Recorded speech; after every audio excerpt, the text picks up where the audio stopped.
आमिर डोगर साहब। जी आमिर साहब जी, thank you sir. Sir point of order पे बात करूंगा तारड़ साहब के लिए।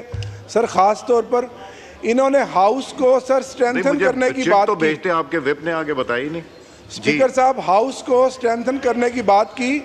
आज बिजनेस एडवाइजरी में भी हमने बताया कि हमने ऑलमोस्ट अपना काम स्टैंडिंग कमेटीज़ का डन कर लिया है। 16 कमेटियों की फॉर्मेशन बनाकर आपको दे दी है। हमारी तरफ से सर कोई देर नहीं है, आप इस पर पूरा काम कर रहे हैं। अगर कोई देर है तो इस साइड से होगी। सर दूसरी बात है, किस मुंह से तारड़ साहब का एहतराम है कि ये हाउस की बात करते हैं। सर अभी पिछले दिनों 2 ऑर्डिनेंस आए सर, एक नैब का ऑर्डिनेंस आया और दूसरा सर इलेक्टोरल रिफॉर्म्स पर ऑर्डिनेंस आया। सर नैब पे वो जो रिमांड है 40 दिन से बढ़ाकर दोबारा 14 दिन से बढ़ाकर 40 दिन कर दिया। सर जब इन्हीं बेंचों पे अपोजिशन में ये लोग बैठते थे, इतने लंबे लंबे आंसू बहाते थे कि ये जो 14 दिन है, 302 का कैदी जो है उसका भी 14 दिन है, ये 60 दिन बड़ा जुल्म है। तो सर अब ये मुझे बताएं, 2023 अप्रैल में 1 साल पहले ये सर नैब ऑर्डिनेंस में तरमीम करवाई है इन्होंने और नैब में। तो सर 1 साल के बाद कौन सी क़यामत या इमरजेंसी आ गई है कि उस 14 दिन को फिर 40 दिन के लिए कर दिया? क्या है वो? है कैदी नंबर 804 का डर और खौफ। वो इमरान खान को बहादुरों की तरह जेल में बैठा हुआ है। और सर ये जितने मर्जी झूठे मुकदमात बना दें, तोशा खाना के और मुकदमात बना दें, कादर यूनिवर्सिटी का बना दें, सर वो बहादुरों की तरह जेल काट रहा है। जो साइफर केस का हाल हुआ है वो इन झूठे और बेबुनियाद केसों का होगा। सर अब मुझे बताएं कि लॉ मिनिस्टर साहब क्या उस 14 दिन के रिमांड को डिफेंड करेंगे या 40 दिन के रिमांड को डिफेंड करेंगे? यही लॉ मिनिस्टर थे उस वक्त सर। सर दूसरा ऑर्डिनेंस है सर, वो है इलेक्टोरल रिफॉर्म का। जनाब स्पीकर, 2013 की असम्बली में मैं था, मैं आपको क्रेडिट देता हूँ, आपने बड़ी सिंसियर एफर्ट से एक parliamentary committee for electoral reforms बनवाई। सर इसहाक डार साहब उसके चेयरमैन थे। इस हाउस में सर मेंबर बैठे हैं, खालिद मकबूल सिद्दीकी साहब मेंबर थे, फारूक स्टार साहब मेंबर थे, इजाजुल हक अपनी जमात की तरफ से थे सर, ये मेंबर थे। सर हमारी तरफ से आरिफ अलवी साहब, शफकत महमूद साहब मेंबर थे। सर 3 दर्जन से ज़्यादा कमेटी की मीटिंग्स हुई और सर उसमें यह तय हुआ कि जो इलेक्शन ट्रिब्यूनल्स बनेंगे उसमें रिटायर्ड जजों को नहीं डाला जाएगा।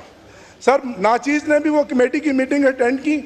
सर उसके बाद जब इतनी लंबी एक्सरसाइज हाउस ने की, आप हाउस को स्ट्रेंथन करने की बात की, अब रिटायर्ड जजों को जो घर में सोए पड़े हैं आप उनको भारी पैकेज देंगे, साइजेबल उनको महीने का पैकेज देकर उनको हमारे केसेस लगवाएंगे, तो सर फॉर्म 47 का कौन फैसला करेगा? सर 120 दिन में तो रिटायर्ड जज ने फैसला नहीं करना, वो 5 साल तक लटकाएगा क्योंकि उसकी तो नौकरी का मसला है, उसने तो फैसला नहीं करना। तो सर हम जब ऑर्डिनेंस देते थे कहते थे जी आपने तो ऑर्डिनेंस फैक्ट्री बना दिया है। सर अभी तो हाउस चल रहा था, तो क्या ज़रूरत और क्या जल्दी है? तो सर तय हुआ कि ये नहीं चाहते, ये बैसाखियों वाली जो हुकूमत है जो फॉर्म 47 पे है कि हमारे ट्रिब्यूनल्स में जजेस फैसला करें। सर इससे बड़ी कोई धांधली होगी? जवाब दें लॉ मिनिस्टर। इजाज़ साहब आप इस पर ही बात करना चाहेंगे? 1 मिनट इनका ले लें फिर ये करते हैं। जी लॉ मिनिस्टर साहब। मैं 1 मिनट इजाज़ साहब, मेरे लिए बड़े मोहतरम हैं आमिर डोगर साहब, यहाँ पे इलेक्शन एक्ट की कॉपी मंगवा ली जाए 2017 का, जो कि इस पार्लियामान ने 41 मीटिंग्स के बाद फाइनल किया था और उसके मिनट्स हैं इसी पार्लियामान के उस कमेटी के सेक्रेटरी के पास।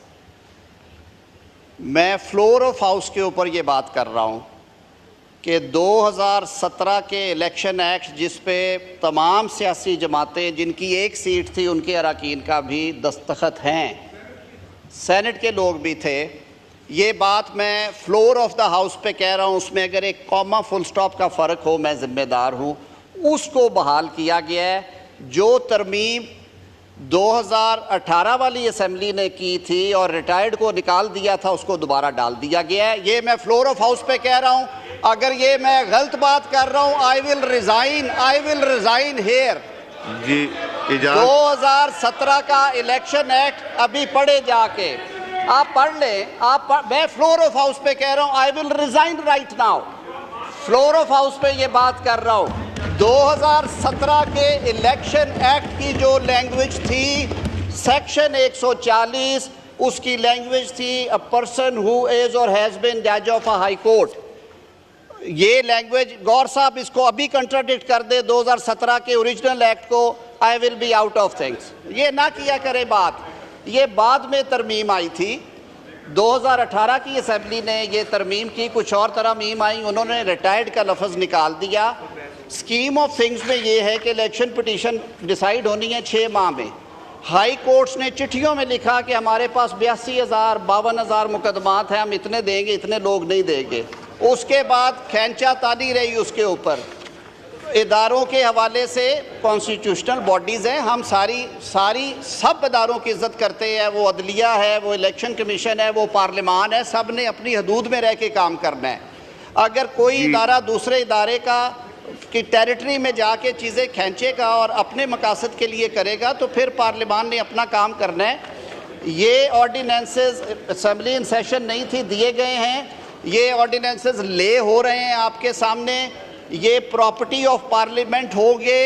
आप उनको पास करें, आप उनमें तरमीम करें, आप उनको रिजेक्ट करें, ये आपकी स्टैंडिंग कमेटीज़ आपको रिकमेंडेशंस देंगी, वोट के ऊपर तय होगा, कोई रॉकेट साइंस नहीं है।